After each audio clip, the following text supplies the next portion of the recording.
Segunda turma do STF manda soltar ex-ministro José Dirceu.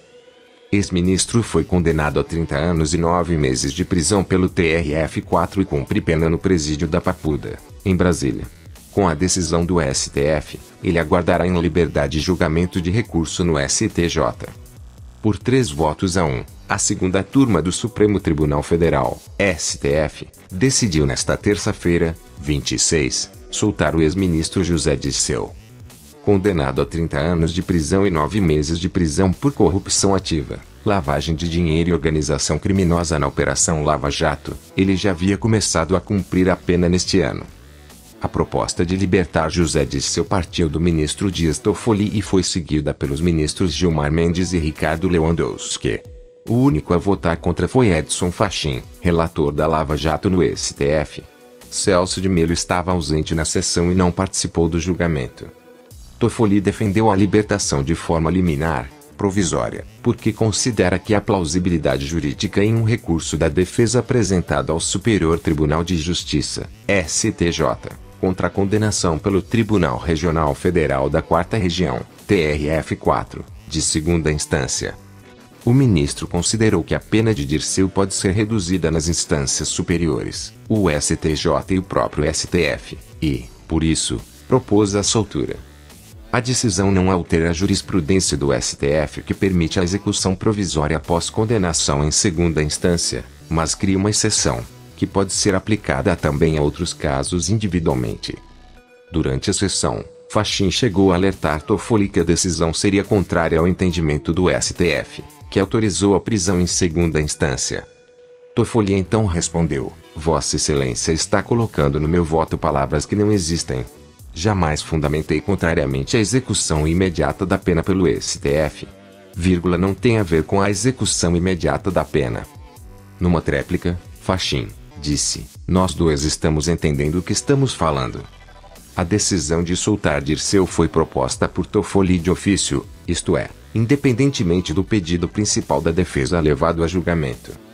Na ação, os advogados do ministro contestavam o cumprimento da pena após a condenação em segunda instância. Alegavam que, antes da condenação, o próprio STF chegou a revogar uma prisão preventiva de Dirceu e que a execução da pena foi decretada sem fundamentação específica, de forma automática. Em parecer, a Procuradoria-Geral da República, PGR, se manifestou contra, citando a decisão do STF que permitiu a prisão após segunda instância. Diante do novo entendimento desta Suprema Corte, a execução da condenação, com a prisão do réu, será medida ser aplicada automaticamente, como efeito imediato decorrente do acórdão condenatório, escreveu a Procuradora-Geral da República, Raquel Dodge. Entenda o caso. Dirceu foi preso em maio e levado para o presídio da Papuda, em Brasília, onde cumpre pena. Ele foi condenado pelo Tribunal Regional Federal da 4ª Região, TRF4, a 30 anos e 9 meses de prisão, no âmbito da Operação Lava Jato, acusado dos crimes de corrupção passiva, organização criminosa e lavagem de dinheiro. O processo teve origem na investigação, pela Operação Lava Jato, de irregularidades na diretoria de serviços da Petrobras. O Ministério Público Federal, MPF, apontou 129 atos de corrupção ativa e 31 atos de corrupção passiva, entre os anos de 2004 e 2011. Segundo a denúncia, empresas terceirizadas contratadas pela Petrobras pagavam uma prestação mensal para Dirceu por meio de Milton Pascowitch, lobista e um dos delatores da Lava Jato.